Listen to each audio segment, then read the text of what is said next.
안녕하세요. 어울림 목장의 박은진입니다. 한 주간도 주님 안에서 승리하셨나요? 그럼 4월 2일 교회 소식을 전해드리겠습니다. 오늘 예배에 참석하신 모든 분들을 환영하고 축복합니다. 구주이신 예수님을 만나시고 하늘의 복으로 넘치시길 바랍니다. 2023년 표어입니다. 다 같이 읽겠습니다. 시작! 서로 사랑으로 함께 세워가는 공동체 되게 하소서. 부활절 VIP 초청잔치를 위한 특별 새벽 기도회가 있습니다. 기간은 4월 3일 월요일에서 4월 7일 금요일까지이고 예배당과 줌으로 모입니다. 부활절 연합예배로 드립니다. 다음 주에 새로운 직분자를 임명합니다. 신청서를 이한수 목사님께 오늘까지 제출해주세요. 예배팀과 새신자팀 전체 모임이 있습니다. 시간은 4월 16일 오후 2시이고 장소는 새신자실입니다. 찬양팀 전체 모임이 있습니다. 1, 2부 찬양팀 전체, 시간은 4월 30일 오후 2시이고 장소는 예배실입니다. 예배 회복이 신앙의 회복입니다. 주일 연합 예배, 회개에 합당한 열매로 주기철 목사님께서 말씀 전해주시겠습니다. 수요 예배 8, 어둠 속에 한 빛을 비추게 하소서. 돕는 기도 부탁드립니다. 온라인 밝은 교회와 가정행복학교에 놀라운 열매를 허락하여 주시옵소서. 상반기 성공부에 참여하는 모든 참가자들에게 생명력과 회복이 넘치도록 은혜를 내려주시옵소서. 목자 목녀와 함께 목장을 세워갈 동역자인 목원들이 평신도 세미나에 참여하도록 은혜를 내려주시옵소서. 부활절 VIP 초청잔치를 통하여 영혼구원의 기쁨을 내려주시옵소서. 교회 차량 구입과 안전하게 운행하도록 도와주시옵소서. 교회 청소 섬김 목장입니다. 4월 1일에는 작은 교회 목장, 4월 8일에는 수천 목장이 섬겨주시겠습니다. 교회 중식 섬김 목장입니다. 4월 2일에는 용인 목장, 4월 9일에는 쉼터 목장이 섬겨주시겠습니다. 항상 교회를 섬기시는 우리 밝은 가족들이 자랑스럽습니다. 암송구절입니다. 마태복음 3장 11절 말씀 다같이 읽겠습니다. 시작! 나는 너희를 회개시키려고 물로 세례를 준다. 내 뒤에 오시는 분은 나보다 더 능력이 있는 분이시다. 나는 그의 신을 들고 다닐 자격조차 없다. 그는 너희에게 성령과 불로 세례를 주실 것이다. 마태복음 3장 11절 말씀. 아멘.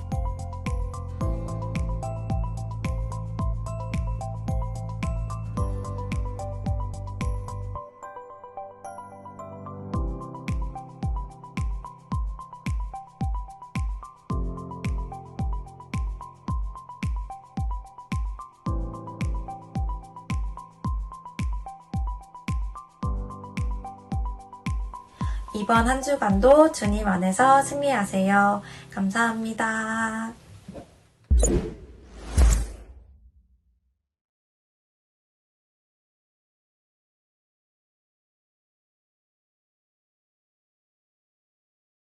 합당한 열매입니다. 다 같이 회개에 합당한 열매. 시작. 회개에 합당한 열매. 우리는 회개가 무슨 뜻인지 잘 알고 있습니다. 돌이키는 것입니다. 길 가다가 돌이키는 것입니다. 자기 길로 가다가 하나님께로 돌이키는 것, 자기 방식대로 살다가 하나님의 뜻에 맞추어 살기로 작정한 것, 그 돌이키는 삶을 회개라 그렇게 말합니다. 마음을 돌이켰다, 개심했다.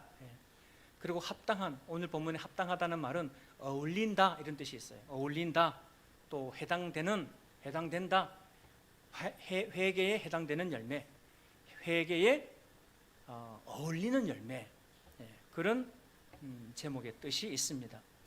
똑같은 말씀으로 사도행전 26장 20절에 보면 회개하고 하나님께로 돌아가서 회개에 합당한 일을 행하라 라는 말씀이 있습니다. 회개에 합당한 열매라는 것은 돌이켜 하나님께로 돌아가서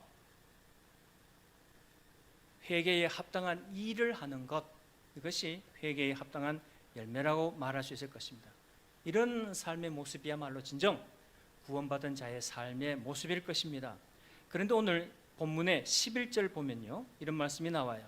11절에 후반절에 11절 후반절에 그는 성령과 불로 너희에게 세례를 베푸실 것이요.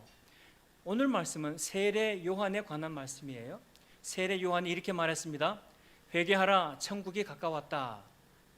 회개하라 천국이 가까웠다. 이럴 때에 세례 요한이 말하는 이 천국은 예수 그리스도를 가리키는 것입니다.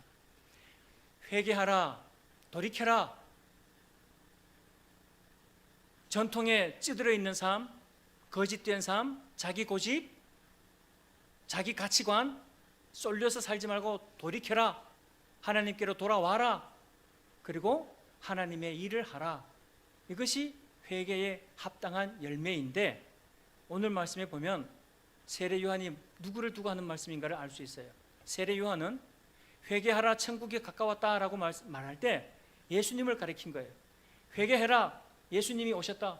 회개해라, 천국, 저분이 천국이다. 저분이 회개해라, 천국, 저분이 오셨다. 이 뜻이었어요. 그러면서 사장에도 예수님은 이렇게 똑같은 말씀하세요. 회개하라, 천국이 가까웠느니라. 예수님이 이 말씀하실 때는 당신 자신을 가르쳐서 하신 말씀이에요. 당신 자신을 가리켜 하신 말씀이에요. 회개해라, 천국이 가까웠다. 내가 왔다. 메시아, 약속된 메시아가 왔다. 구원자가 왔다. 이 어둠의 빛으로 왔다. 빛이 왔다. 그늘진 곳에 빛이 왔다. 그 말씀을 예수님은 당신을 가리켜서 회개하라, 천국이 가까웠다. 또 비슷한 말씀이 있어요. 예수님이 제자들을 전도하러 보내실 때에 마태복음 10장에서 이렇게 말씀하세요. 너희들이 이렇게 전해라. 하늘 왕국이 가까웠다. 하늘나라 왕국이 가까웠다. 이렇게 너희는 전파하라. 이렇게 말씀합니다. 그리고 12절, 오늘 본문 12절 같이 읽겠습니다. 12절 손에 키를 들고 자기의 타작 마당을 정하게 하사 알곡은 모아 곳간에 들이고 쭉정이는 꺼지지 않는 불에, 이 말씀에 구원과 심판이 다 들어있죠. 알곡은 모아서 곳간에 들이고 쭉정이는 모아서 불에 태운다. 꺼지지 않는 불에 태운다. 이것은 구원과 심판이 다 임하는 거예요. 구원과 심판이 한자리에서 어느 날 갑자기 임하는 거예요. 구원받은 사람은 엄청난 감격으로 주님을 맞이할 것이고, 심판받은 자는 주님을 외면하다가 주님께 외면받는 자리가 있을 거예요.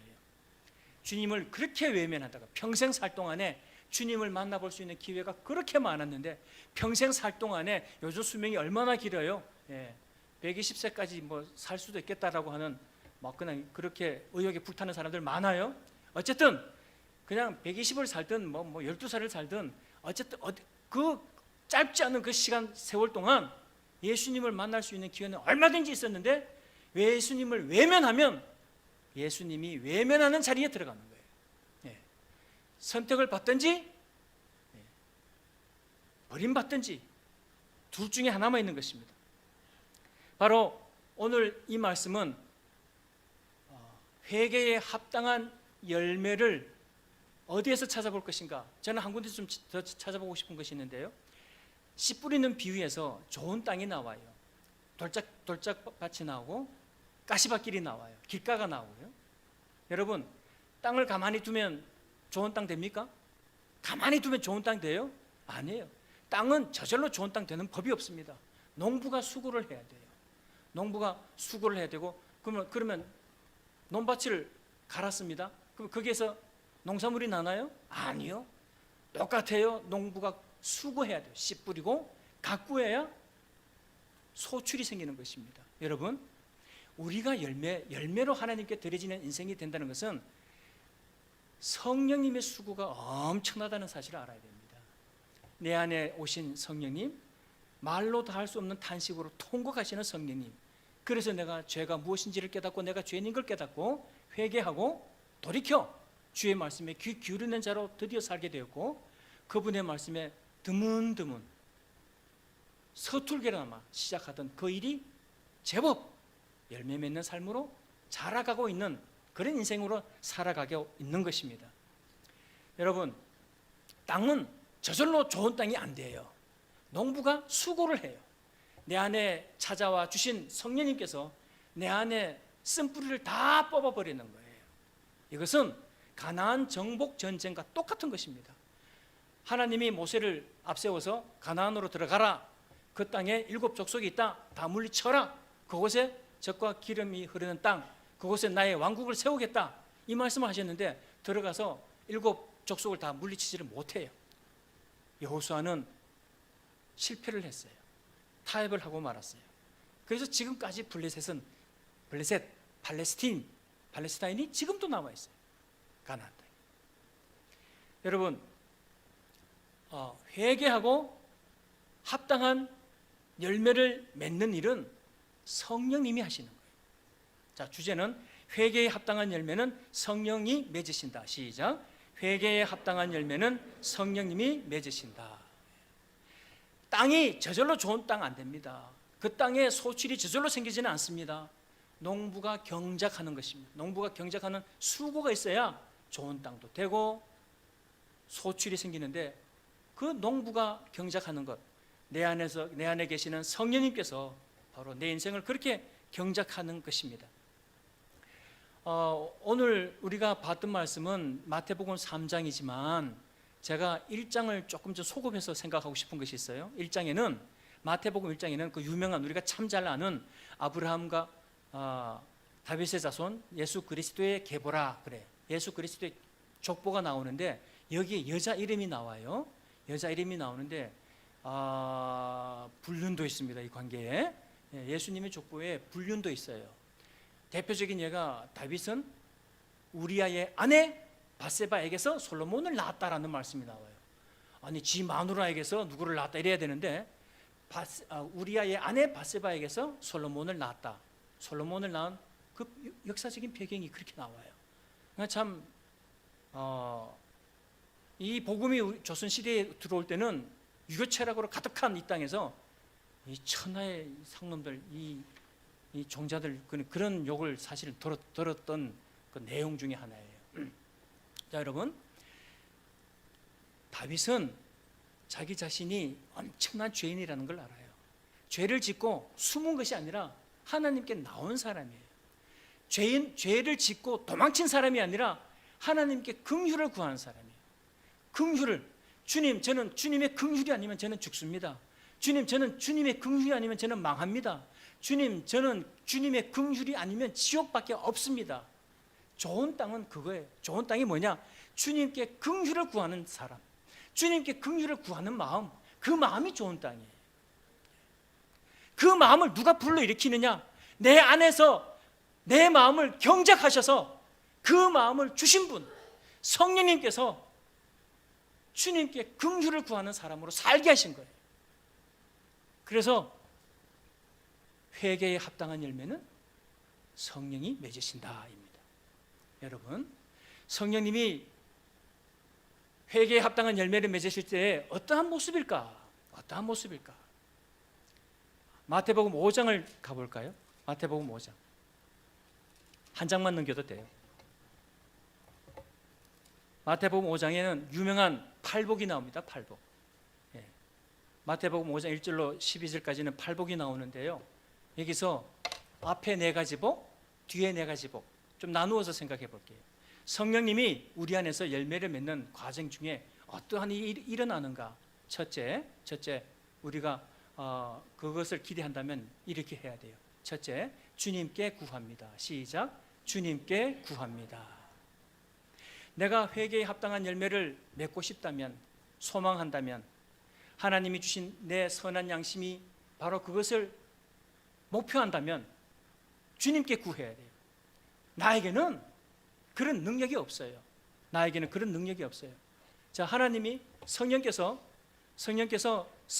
예수님이 성령과 불로 세례를 베푸실 때에 이런 일이 일어납니다. 3절, 심령이 가난한 자가 되고, 4절, 애통하는 자가 되고, 5절, 온유한 자가 되고, 6절, 의에 줄이고 목마른 자가 되는 것입니다. 그 다음에 이런 자로 사는 사람은 쓰임을 받아요. 어떠한 모습으로 쓰임을 받는가? 7절, 긍휼히 여기는 자로 삽니다. 8절 마음이 청결한 자로 삽니다. 9절 화평케 하는 자로 살아갑니다. 10절 의를 위하여 핍박을 넉넉히 받는 자로 살아갑니다.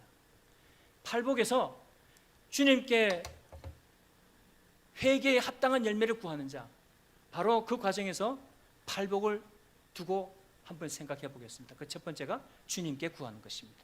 자, 주님께 구한다는 것은 주님만이 하실 수 있는 일이라는 고백됨, 믿음이 있어야만 주님께 구하는 거예요. 여러분, 가끔 가다가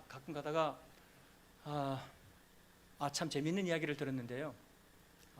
주일학교에서 우리 지난주에 연합예배 들었잖아요. 유초등부, 중고등부, 청년부까지 다 연합예배 들었는데, 어떤 주일학교에서 여러분, 천국은 하나님 나라는 어떻게 가죠? 뭐 이렇게 질문을 던졌어요. 그러니까 저 뒤에 노인이 KTX 타고 가나? 젊은 신혼부부는 카페리호 타고 가나? 어떤 중딩은 지하철로 가나? 맨 앞에 있는 조그마한 유치부 아이가 죽으면 가요. 하나님 나라는 죽으면 가요. 바로 여기에서 나는 죽었습니다가 나오는 거예요. 나는 죽었습니다. 이거 참 힘들어요. 어려워요. 나는 죽었습니다라는 고백, 나는 죽었습니다라는 전제, 내 삶은 나는 죽었습니다라고 시작해야 된다는 전제, 하나님이 원하시는 전제. 내가 십자가에 못 박혔어. 다시 살아났어. 너도 십자가에 너도 못 박혀야 돼. 세상에 대해서는 죽은 자로 살고 하나님의 나라에 대해서는 살아있는 자로 살아라. 세상에 대해서는 의식이 없는 자처럼 살고 하나님의 말씀에 대해서는 의식이 있는 사람처럼 살아라. 이것이 뭐냐면은 나는 죽었습니다입니다.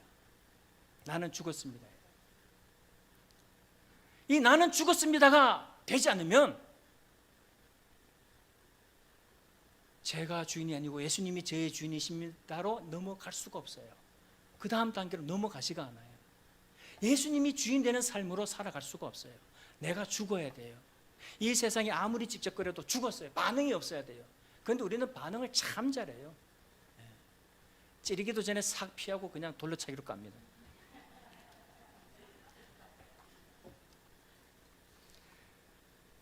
우리가 주님께 구할 때에 어떻게 되느냐? 심령이 가난한 자. 심령이 가난한 자는 이 세속적인 가치관과 달라요. 다 부자 되기를 원합니다. 부유한 풍요로운 삶을 살기를 원해요. 오직 물질적 기준으로 이 세속적인 가치관이 팽창이 돼 있죠. 어디 가도 우리가 그렇게 찌들어 있어요. 여기서 안타까운 것은 뭐냐면은 우리가 복음을 교회 밖으로 던져주고 알려주고 가르치고 보여줘야 되는데 교회 안에 세상이 막 엄청나게 들어왔어요. 우리는 나가야 돼. 세상이 교회로 들어오면 안 돼. 이거는 막아야 되는데 우리는 세상이 교회로 들어오는 것도 막지도 못하고 우리가 세상으로 나가서 해야 할 일도 하지 않고, 그래서 성령님께 구하는 거예요. 주님께 구합니다. 시작. 주님께 구할 때에 성령과 불로 세례를 베푸시는 분은 우리를 심령의 가난한 자로 만들어 가시는 것입니다. 나는 전적으로 부패했습니다. 온전한 것이 하나도 없습니다. 머리끝부터 발끝까지 안 썩은 데가 없습니다. 썩지 않는 곳이 없습니다. 성한 데가 없습니다. 전적인 부패. 이것을 인정하는 것이, 그 고백이 심령의 가난한 자예요. 영적인 가능한 자. 저는 전혀 무능한 자입니다. 그 어떤 것도 가능한 것은 나한테 있을 수 없는 일입니다. 자신이 전적으로 비참하여 무능해서 비참한 존재라는 것을 인정하는 거예요. 그 모습이 왜 생겨났느냐? 성령과 불로 세례를 받았기 때문에 심령이 가난한 자가 된 거예요. 또 한 가지는 애통하는 자입니다. 애통하는 자. 죄를 생각하면 애통해요. 분하고 슬퍼요. 내가 지은 죄, 내가 좋아서 지었던 죄, 죄를 지을 때는 달콤했어요. 그런데 돌이켜보면, 깨닫고 보면 주님이, 성령님이 내 안에서 말로 다 할 수 없는 탄식으로 통곡하실 때에 나도 따라서 통곡하면서 주님, 저는 죄인입니다 라는 고백을 드리면서 애통해하는 삶, 그것은 바로 그 마음을 주님께 구할 때에 이 마음이 생기는 거예요. 주님이 주시는 마음이에요. 주님이 주시는 마음. 주님이 주시는 마음. 애통하는 자로 살게 됩니다. 주님께서 성령과 불로 세례를 베푸실 때에 애통하는 자로 살아갈 수가 있는 것입니다. 그리고 VIP를 볼 때, 내 이웃을 볼 때에 아직도 복음을 받아들이지 않는, 아직도 예수님을 영접하지 않는 사람을 볼 때 애통함이 있는 거예요. 애통함이. 저 결국이 어떡할까? 애통함이 있는 거예요. 쭉정이는 다 모아서 꺼지지 않는 불에 던지신다고 그러셨는데, 저 결국은 어떻게 할까? 저 결국에 대해서 어떻게 하면 좋을까? 라는 애통함이 있어요. 그 애통함을 가지는 거예요.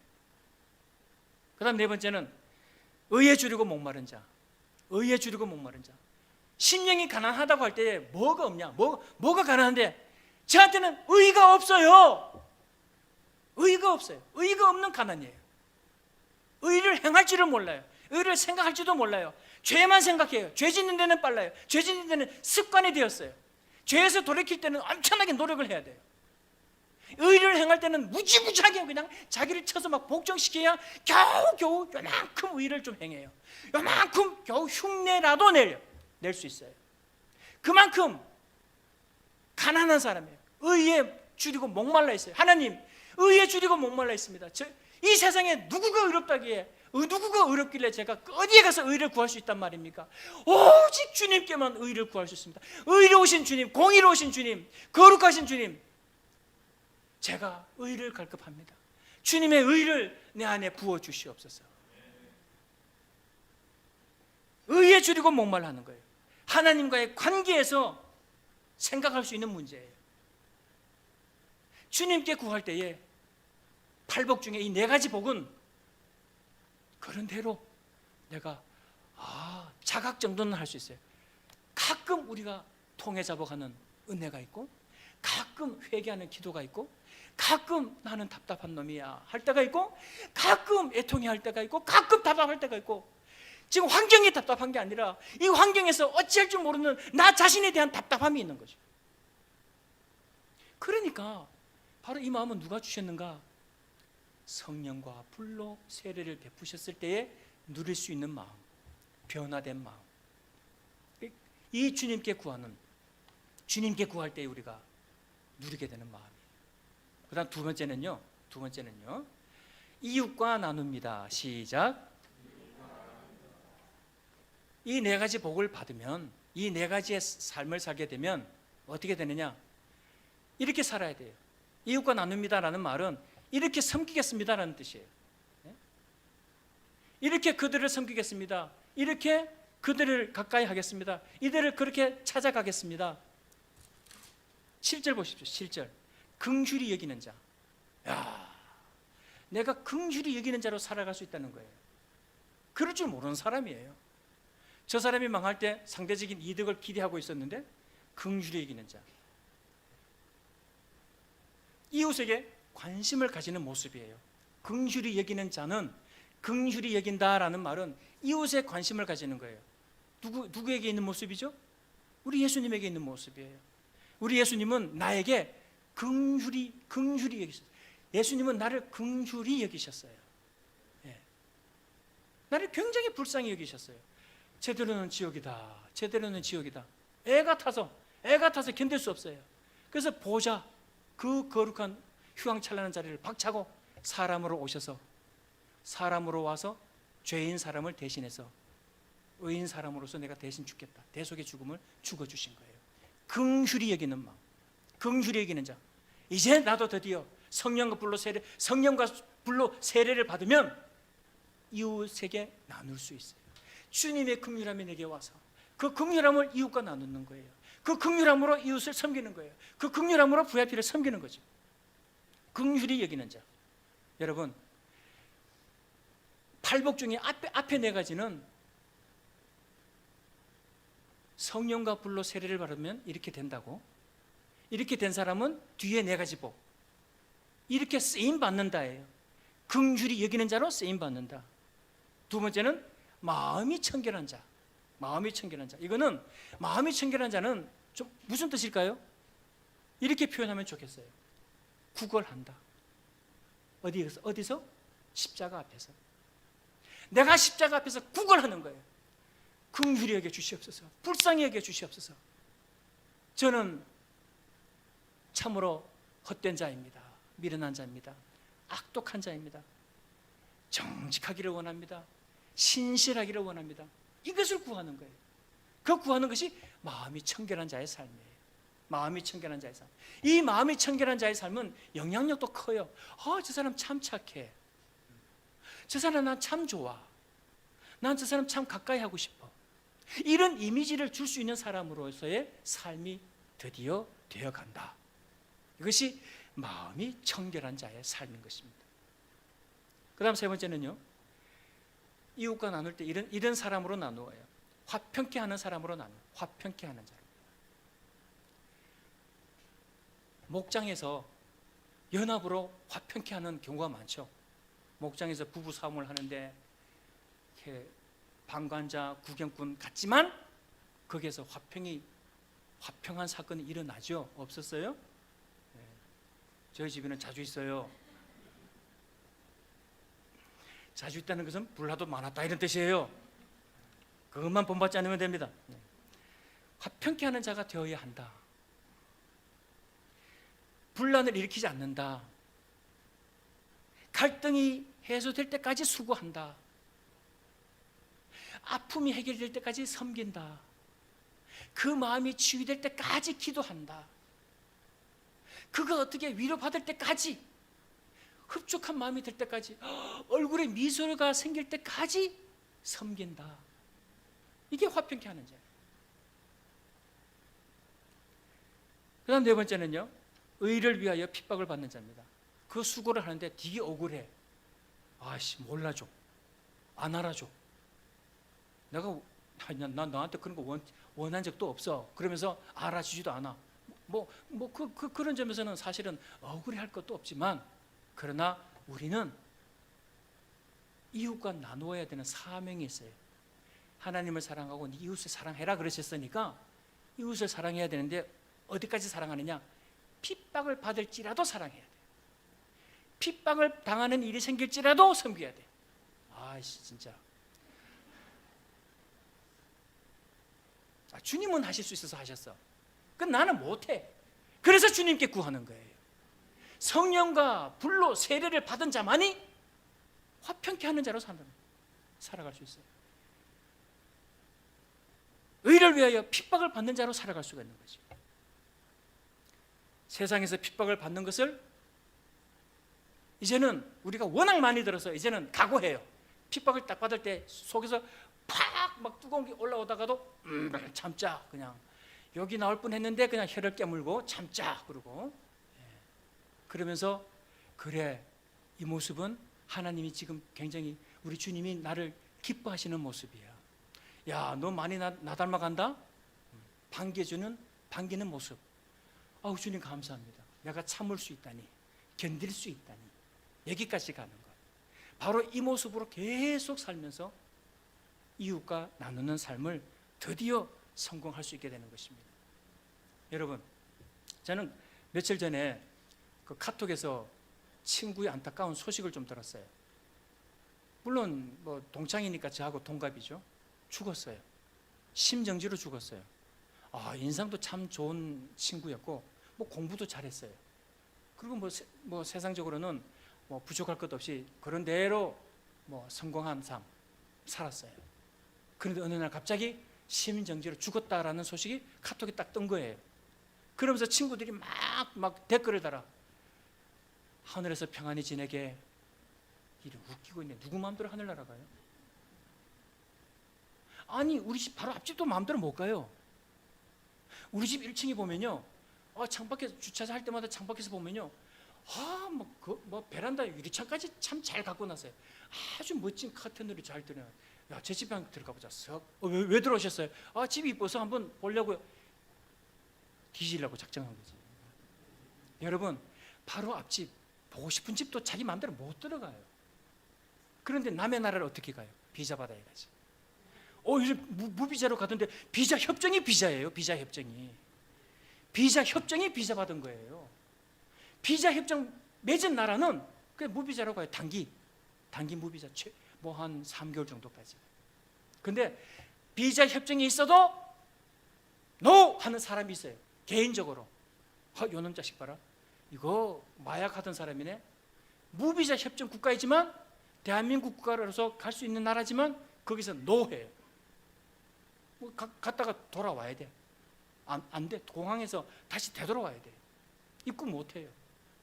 여러분, 비자가 있어야 가는 나라예요. 우리 어렸을 때 뭐 돈으로도 못 가요? 하나님 나라.